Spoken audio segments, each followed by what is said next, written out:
Barakaldon egindako ekitaldian, Juan Jose Ibarretxe EAJ-eako lehendakarigaiak garbi utzi nahi izan du berriro ere EH-rekiko jarrera.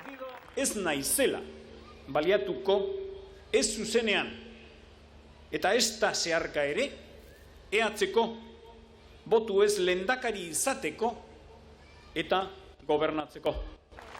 Sozialista eta popularrek beste horren beste esateko prest dauden galdetu die. Gaur egin duzuen bezala, Gipuzkoan, zuek erabiliko dituzue HB-ko botoak, bai, ala ez. Lehendakariak abertzale naiz abertzale ez direnak kontuan izango dituen proiektuaren aldeko apustua egin du. Denok osatzen dugu herri hau. Ez dago hemengo eta hango euskaldunik. Sozialistak, popularrak, abertzaleak, ez abertzaleak, guztiok gara euskaldunak, guztiok egin dugulako lana Euskadi aurrera ateratzeko. Ibarretxek gogor salatu du alderdi popularra ezkerraldean izaten ari den jarrera. Euskal erakundeek orain gutxi lortutako akordiotik kanpo geratu omen da PP azken orduan, Espainiako gobernuak ez duelako ezkerraldea garatzeko proiektua begionez hartu.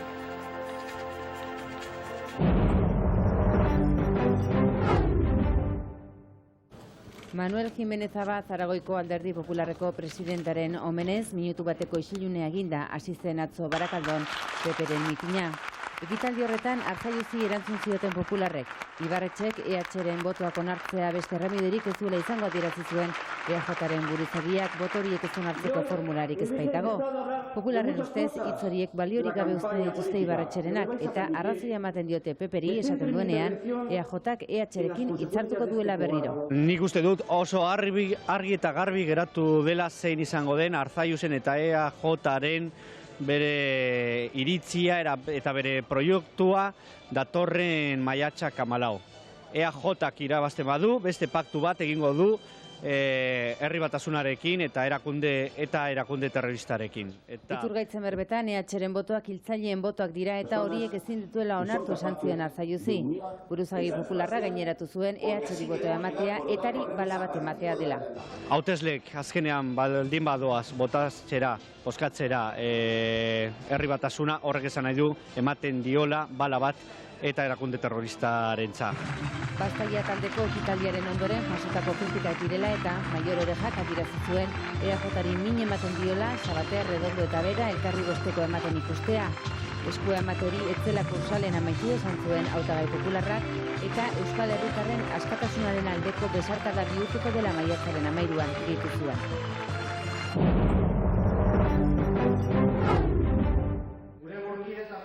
Arrasaten, Arnaldo Otegik baieztatu egin du Euskal Herritarrok taldea lehendakari izendatzeko plenora joango dela.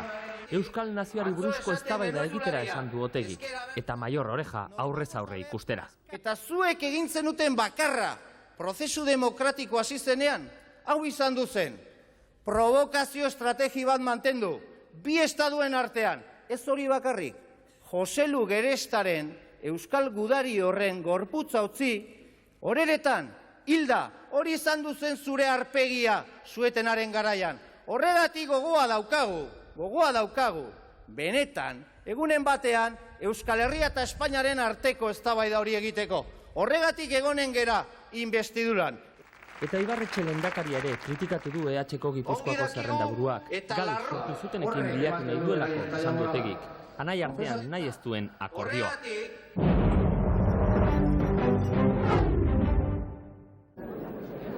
Nicolás Redondoren hautagaitzari babesa emateko plataforma aurkeztu da Bilbon.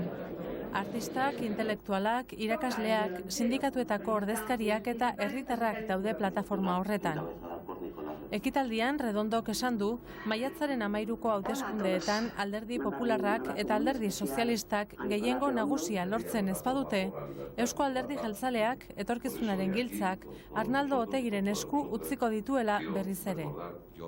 Redondok dioenez, berdin da zer esaten duen Juan Jose Ibarretxek, agintzen duena Xabier Arzaiuz baita. Alderdi sozialistaren lehendakari gaiak, siglen gainetik botoa ematera joan daitezela esan die herritarrei. Bestalde, Antonio Muñoz Molina idazleak manifestua irakurri du plataformaren izenean, eta bertan aldakuntza beharrezkoa dela azpimarratu du. Jaurlaritzak porrot egin duelako, eta etaren kontra borroka egiteko gaitasunik ez duelako.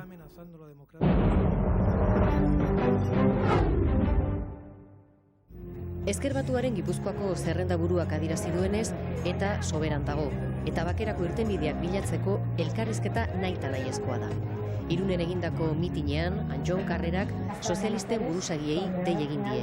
PPren eskutik joan da, alderdia amildegira daramatelako. EH-koei berriz, etaren menpe dabiltzala eta ez dutela ezkerreko politika egiten esan die Antxon Karrerak.